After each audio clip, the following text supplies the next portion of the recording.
du Centre français de recherche sur le renseignement. Alors, Riyad, je vais commencer par vous. On parle de ce tueur, Omar Mateen. Alors, il aurait prêté allégeance au groupe État islamique avant son passage à l'acte et d'après des témoignages, voulait que l'Amérique arrête de bombarder son pays d'origine, l'Afghanistan. Il aurait également fait référence au frère Tsarnaev, auteur des attentats de Boston.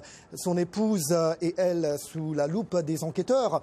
Alors, ce qui m'amène à vous poser cette question. Il semblerait évidemment qu'il avait des motivations politiques. Qu'en pensez-vous ?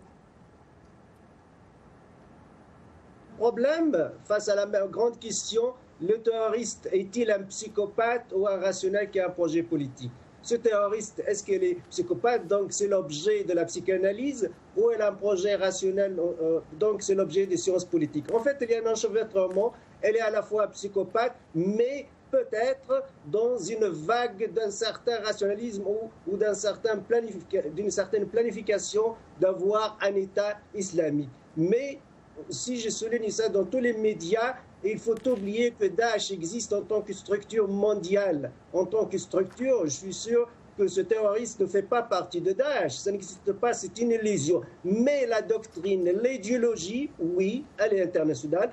Elle est partout, dans tous les pays. Presque aucun pays n'est épargné de la littérature de Daesh, via la mondialisation, via surtout Internet, ce que nous appelons les loups errés. Et apparemment, c'est un loup erré, ça veut dire qu'il ne fait pas même partie d'un groupe terroriste, d'une cellule dormante, ce que je veux dire d'une dynamique interne d'un groupe terroriste. Parce que tuer dans toutes les cultures, c'est interdit, mais quand tuer devient un acte héroïque. Quand il s'inscrit dans une dynamique interne d'un groupe social. Par exemple, un militaire, quand il tue son ennemi, il est vu de sa population comme un héros, pas comme un criminel. Mais dans toute société, tuer quelqu'un, c'est un crime. Donc, je vois que c'est un loup erré, mais influencé par cette littérature internationale, financée par des hommes d'affaires et financée par des gens ou des États, en fait accusés par quelques États qui financent ou qui soutiennent cette littérature, cette doctrine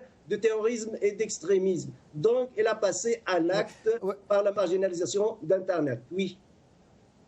Oui, Alain Rodier, certainement, voulait réagir à ce que vient de dire Riyad. Mais alors, un admirateur de Daesh peut-il donc très bien choisir de tuer en priorité des homosexuels en tant que soldat du califat, selon les termes même des djihadistes ?